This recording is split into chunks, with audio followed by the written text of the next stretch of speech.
Hello and welcome. My name is Alan, and we are back with more Supreme Court Judicial Branch videos. This one, in particular, being on the cases of the Fuller Court.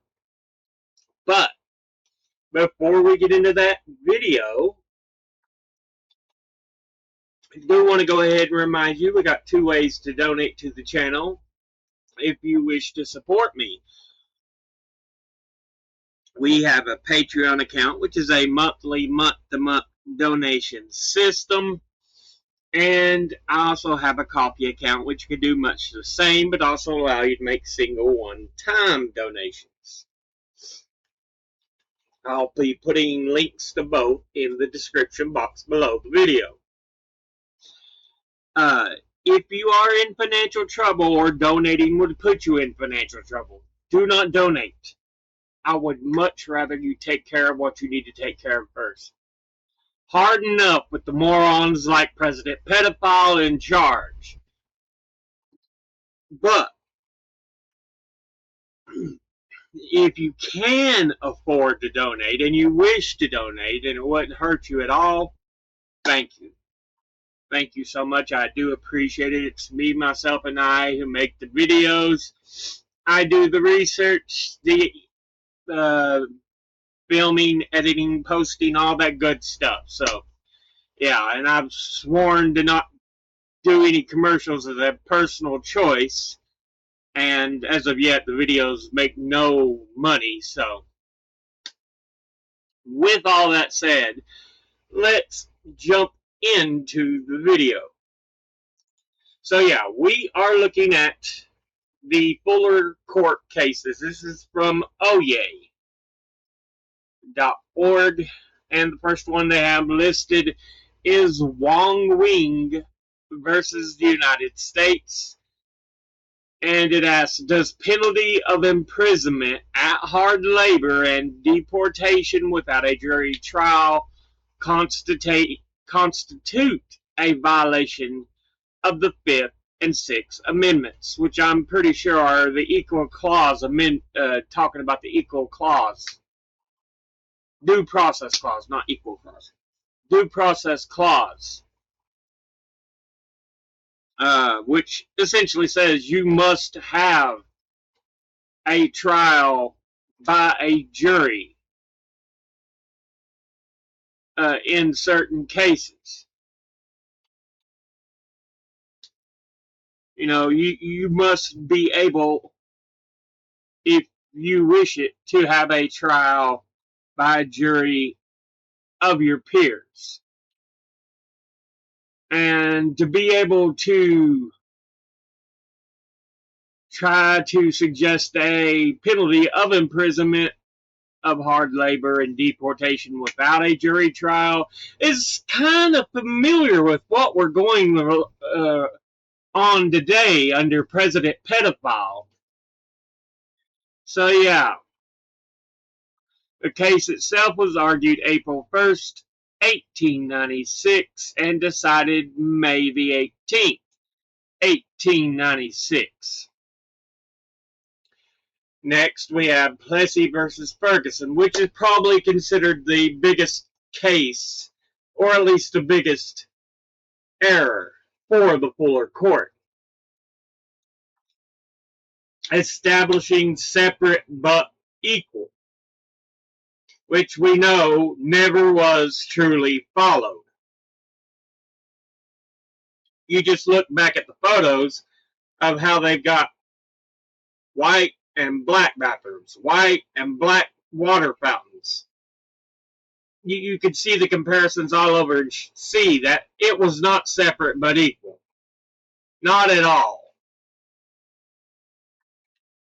But yeah, case in which the court held that the state mandated segregation laws did not violate the Equal Protection Clause of the 14th Amendment. Because again, you can have separate but equal. And of course, that wasn't what happened at fucking all. which made Plessy versus Ferguson one of the great errors made by the Supreme Court. I'm sure we're going to have about 15, 20, 25, 30 to talk about by the time the Roberts Court is done. But that's another thing. The case was argued April 13th, 1896, and decided May 18th, 1896. Then we have Allgaier versus Louisiana, case in which the court held that the 14th Amendment protects individuals from restrictions on their freedom to contract in pursuit of one's livelihood or vacation. Saying basically, you must work for me if you wish to survive, or if you wish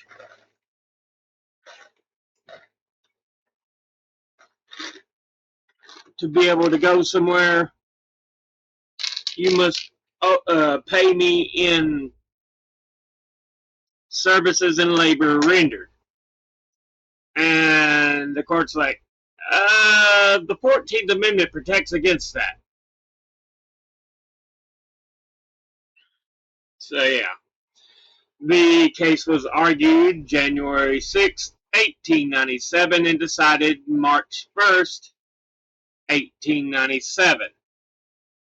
Chicago, Burlington, and Quincy Railroad Company versus Chicago. Did Chicago's condemnation of and compensation for the Chicago, Burlington, and Quincy Railroad's land violate the Due Process Clause of the 14th Amendment? This case was not argued in as a regular trial, but it was decided March the 1st, 1897.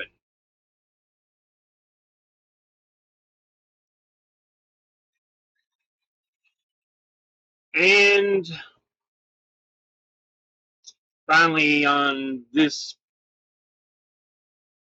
source, oea.org, we've got Davis v. Massachusetts. Did Davis's arrest for violating the city ordinance banning addresses on public property violate his due process rights under the 14th Amendment's protection of property?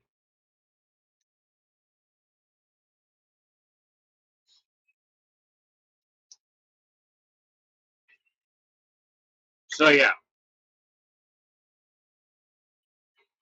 The city tried to enforce an ordinance saying you can't do this, but the case was Davis has that right by the Constitution, and that's what was argued. The case was argued March the 26th, 1897, and decided May the 10th, 1897.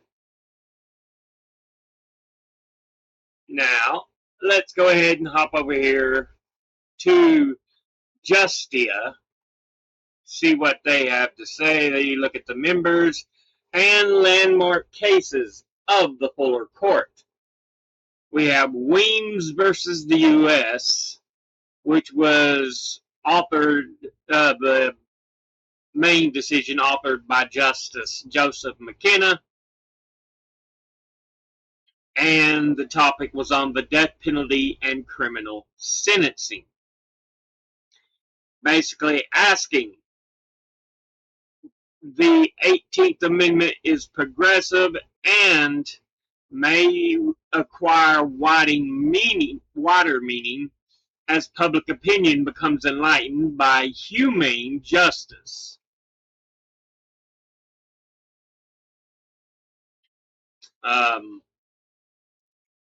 What was the 8th Amendment? I forgot. It's one of those ones you hardly remember. There's certain ones you remember because they're brought up all the time, but the 8th's one of those weird ones. Amendment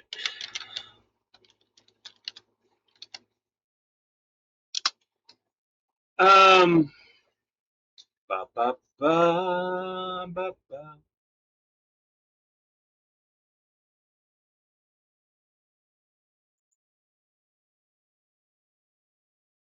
Come on, there you go. Let's see. Excessive bail shall not be required, nor excessive fines imposed, nor cruel and unusual punishments inflicted. So yeah, the founding fathers believed in just sentencing for crimes.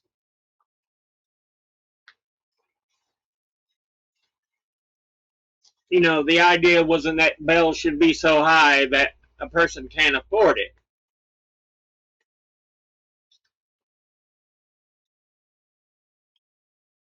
or that excessive monetary penalties, fines, should be placed upon someone,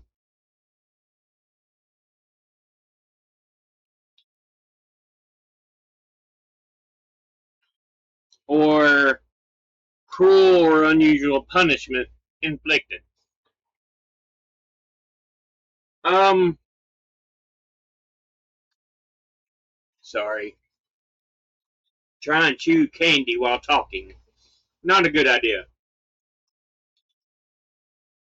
I believe it was Franklin who believed prisons should serve as a form of reform, of betterment for those who serve time for their crimes, not merely to lock somebody up for an extended stay. That wasn't the idea, at least that, like I said, Franklin had. So, but the Eighth Amendment is saying, yeah, uh, it may go further on things, seeing that sometimes the population may decide the death penalty is inhumane or whatever. So,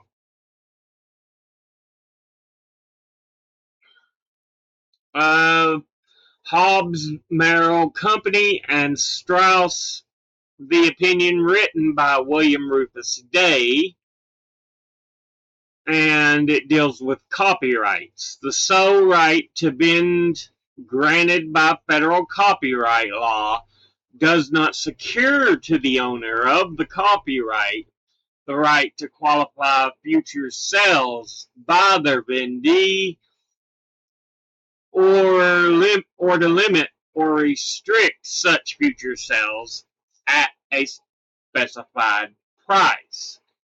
So you can't go, hey, I want you to sell it at full price. This has been out for 50 years now. I can't do that. No, no, sell it at the full price as if it was brand new. I can't do that. Yeah. And the copyright owner can't try to make changes on future sales with the vendee.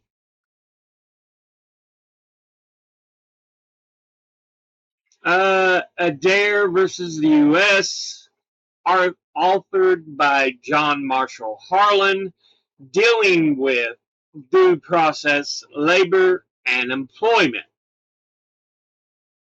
It is not within the power of Congress to make it criminal, make it a criminal offense against the U.S.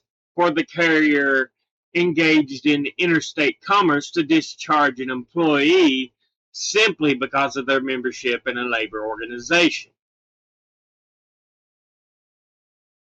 Uh, a provision to that effect is an invasion of personal liberty and the right of property, and is unenforceable under the Due Process Clause. Meaning, essentially, yeah, they have the right to join a labor organization. And remember, this is early 1900s. A lot of the pushback on um, businesses was by workers and labor organizations. This was a lot of the birth of a lot of the big labor unions. So yeah, a lot of worker rights, all this stuff. Because we're coming out of the Gilded Age where the rich controlled everything. Again, why is this seemingly fucking familiar nowadays? So much of it seems to be calling back 120 years ago. It's like, why are we back in this same situation, it feels like? Mueller versus Oregon, authored by Justice David Josiah Brewer, dealing with due process, equal protection, labor, and employment. The regulation of the working hours of women falls within the police power of the state, and the statute directed exclusively to such regulation does not conflict with the due process or equal protection clauses. So, yeah, the state can pretty much decide and force that this is how long you can work. Your workers, in this case, female workers, because it does not necessarily interfere with these clauses of the Constitution as saw by the Mueller Court. So, yeah. Lowe versus Lawler, authored by Supreme Court Justice Melville Fuller, dealing with antitrust. A combination may be in restraint of interstate trade and within the meaning of the Sherman Antitrust Act, even when persons exercising the restraint are not engaged in interstate trade. And some of the means employed are acts within a state and individually beyond the scope of the federal authority. So it don't have to be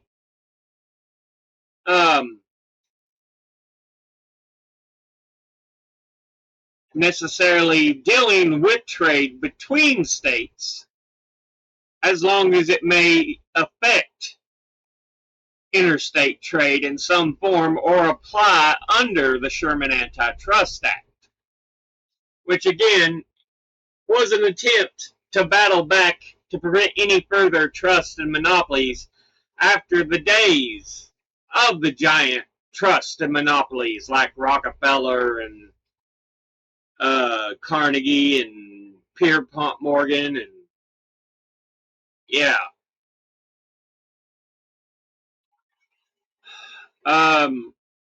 We got Georgia versus Tennessee Copper Company, authored by Oliver Wendell Holmes Jr., dealing with climate change and environment. In its capacity of quasi-sovereign, the state has an interest in all the earth and air within its domain, independent of the titles of its citizens. It is fair and reasonable for a state to demand that the air over its territory should not be polluted on a great scale, and that its forests, crops, and orchards should not be destroyed or threatened by the acts of parties beyond its control. So in this case, Georgia suing the Tennessee Copper Company, so you're dealing with two different states. It's like, look,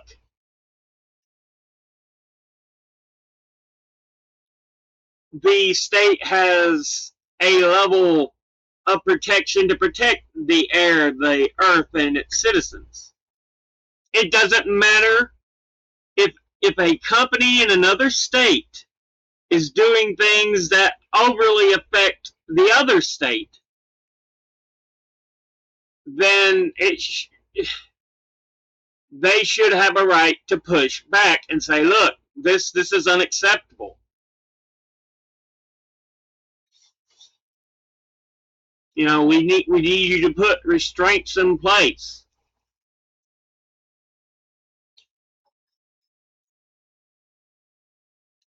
Missouri v. Illinois,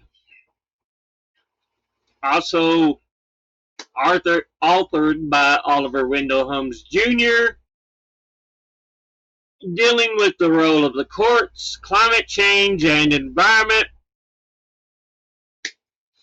The Supreme Court should only intervene to enjoin the action of one state at the demand of another state when the case is of serious magnitude, clearly and fully proved. Only such principles should be applied as the court is prepared to maintain. And the case itself involved sewage polluted water.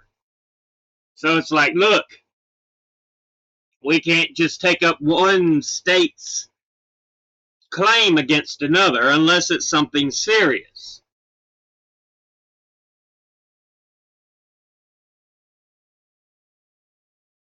Hodges v. U.S., authored by David Josiah Brewer, dealing with labor and employment.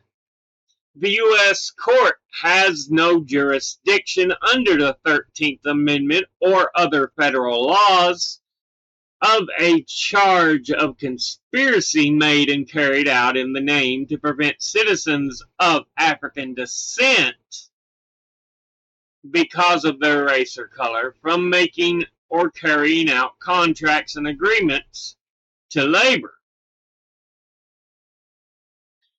So it's saying, look, the 13th Amendment provides you freedom, but it doesn't guarantee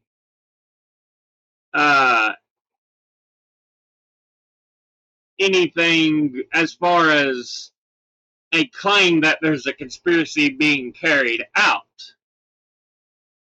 against African Americans, which we know now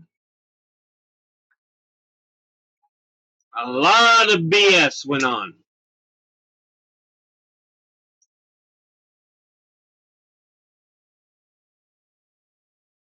Lochner versus New York, authored by Rufus Willer Peckham, and it dealt with due process, labor, and employment. The general right to make a contract in relation to one's business is part of the liberty protected by the 14th Amendment, and this includes the right to purchase and sell labor, except as controlled by the state in the legislature or in the legitimate exercise of police power.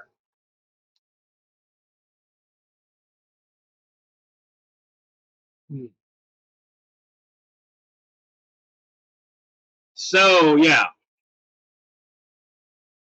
14th Amendment, again, a lot of rights that African Americans didn't have prior to slavery. Those were guaranteed under the 14th Amendment.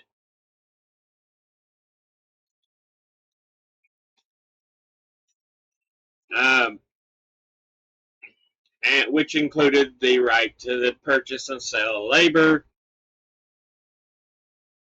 And it's like the only point at which this is overpowered is dealing with exercise of police power by state. So yeah. Swift and Company versus the U.S., authored by Oliver Wendell Holmes Jr., dealing with antitrust. Even if the separate elements of a scheme are lawful, when they are bound together by common intent as parts of an unlawful scheme to monopolize interstate commerce, the plan may make the parts unlawful. So yeah, it's like just because these separate things individually may be legal, if they are put together in an effort to do something that isn't altogether legal, as we saw with um, Antitrust Act, where they tried to prevent future monopolies and trusts. So, say for example, buying up other businesses of the same type.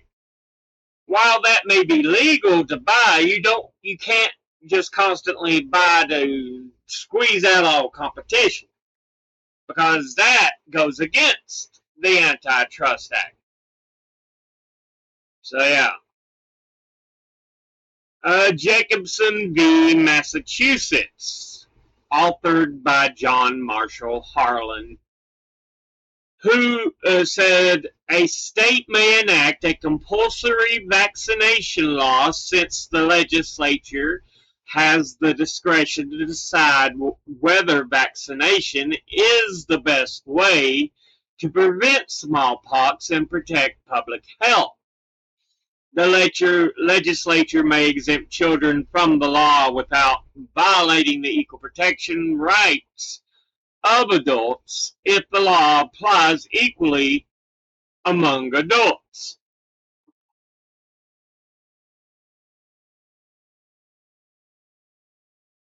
So, yeah, just saying, look, in certain instances, adults can opt out,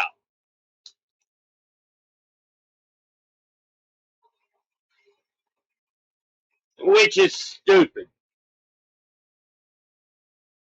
We should have a highly vaccinated population because herd protection is one of the things that vaccination does. If you have a number of vaccinated people around you, it keeps the diseases from getting to you. This is basic science.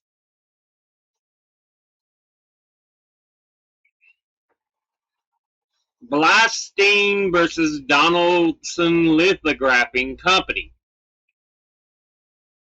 authored by Oliver Wendell Holmes Jr.,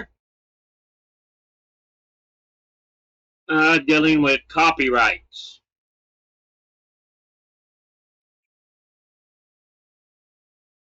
The least pretentious picture has more originality in it than directories which may be copyrighted. So even the most unoriginal picture, or the least amazing picture, can still be copyrighted because it's still a work of originality. Yamataya v. Fisher, written by John Marshall Harlan, dealing with immigration and national security. When a foreign national had notice, although not formal, of the investigation instituted for the purpose of ascertaining whether they were illegally in the country, the courts cannot interfere with the executive officers conducting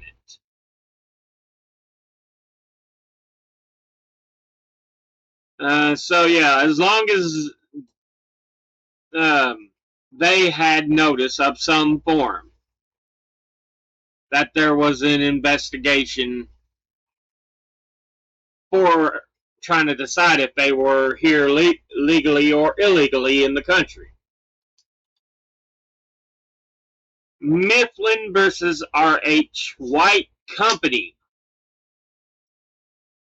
written by Henry Billings Brown, dealing with copyrights. When there is no evidence that the publishers were the assignees or acted as the agents of the author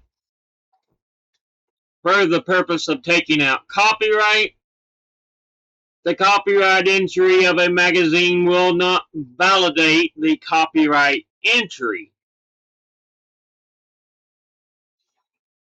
Subsequently made under a different title by the author of a portion of the contents of the magazine.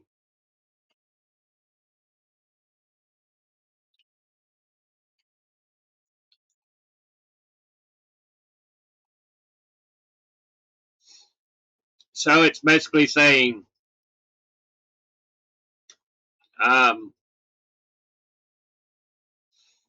even though something that was copyrighted may be put into a magazine, it does not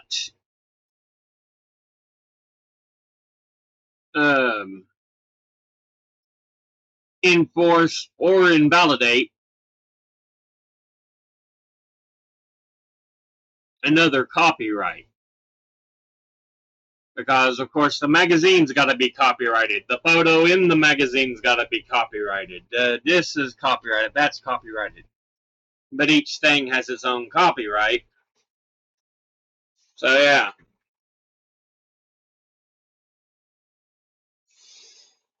Lone Wolf v. Hitchcock, written by Edward Douglas White, dealing with powers of Congress.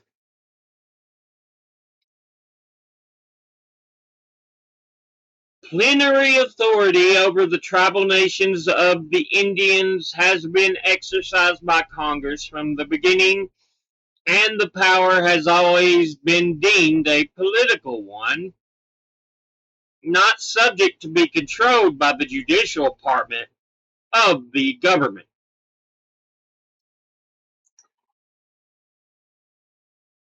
So it said, yeah, Congress has the right to decide what kind of laws we have dealing with the Native American tribes. U.S. versus Wong Kim Ark, written by Horace Gray, dealing with immigration and national security. The 14th Amendment affirms the rule of citizenship by birth within the territory, in the allegiance and under the protection of the U.S., including most children born here to resident foreign nationals. Again, similar to the bullshit going on under President Pedophile. If you are born in this nation, it doesn't matter if your fucking parents are not. If you are born, you are a fucking citizen. That's what that says. It has enforced the fact that if you are born in the U.S. over and over, this is guaranteed. This has been proven in the courts over and over. It's in the Constitution. If you are born in the U.S., you are a U.S. citizen.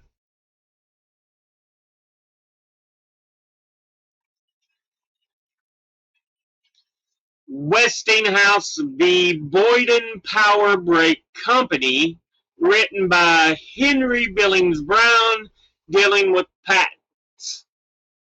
Even if the patentee brings the defendant within the letter of their claims, the infringement should not be found if the defendant has so far changed the principle of the device that the claims of the patent, literally construed, have ceased to represent their actual invention. So, you cannot have patent infringement if something that has a patent on it is being used for another purpose other than what it was originally patented for.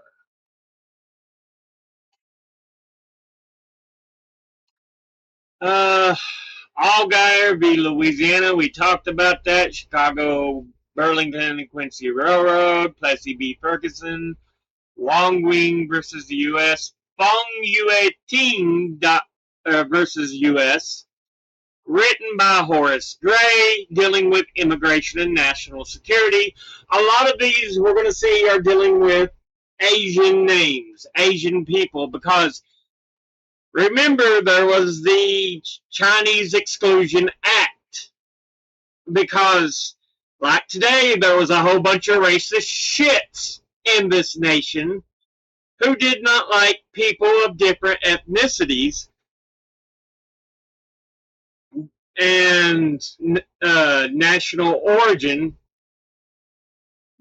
being considered U.S. citizens, or even just living in the U.S. Because there's a lot of people who are racist shits. An order of deportation is not a punishment for a crime and does not deprive a foreign national of life, liberty, or property without due process of law. Something ICE and President Pedophile have been denying individuals that they're trying to deport.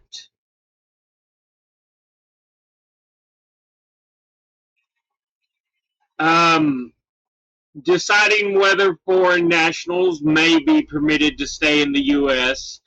falls within the authority of the political departments of the government, and courts cannot express opinions on the wisdom, policy, and justice of measures enacted by Congress in this area.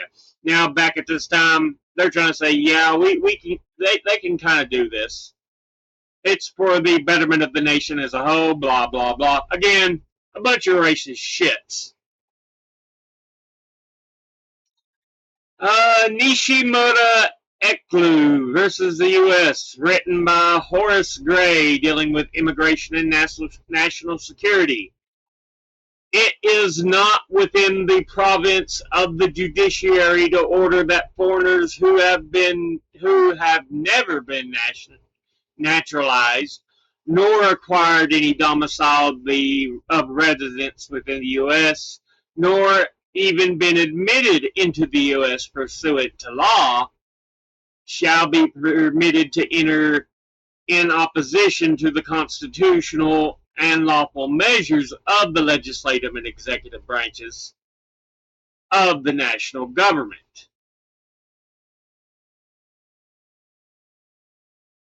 So, yeah. And Che Chan-ping versus U.S., written by Stephen Johnson Field, dealing with immigration and national security. The power of Congress to exclude foreign nationals from the U.S. is an incident of sovereignty that cannot be surrendered by the treaty-making power. So again, very much a pro-racist outlook by a lot of people in power.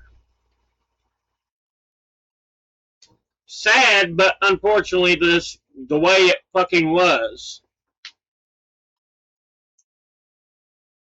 And in Wikipedia here, we got a number of other cases, but we won't go over them here. I'll let you do that if you want to look at them on your own.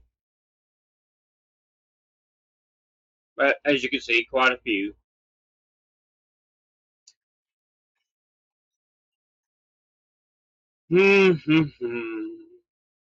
But yeah. With that done, we'll be entering the white court. Edward, I think what was his name? Edward Douglas White.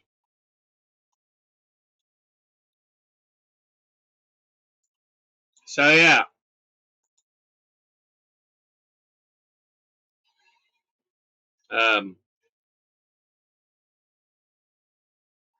Yeah, Edward Douglas White.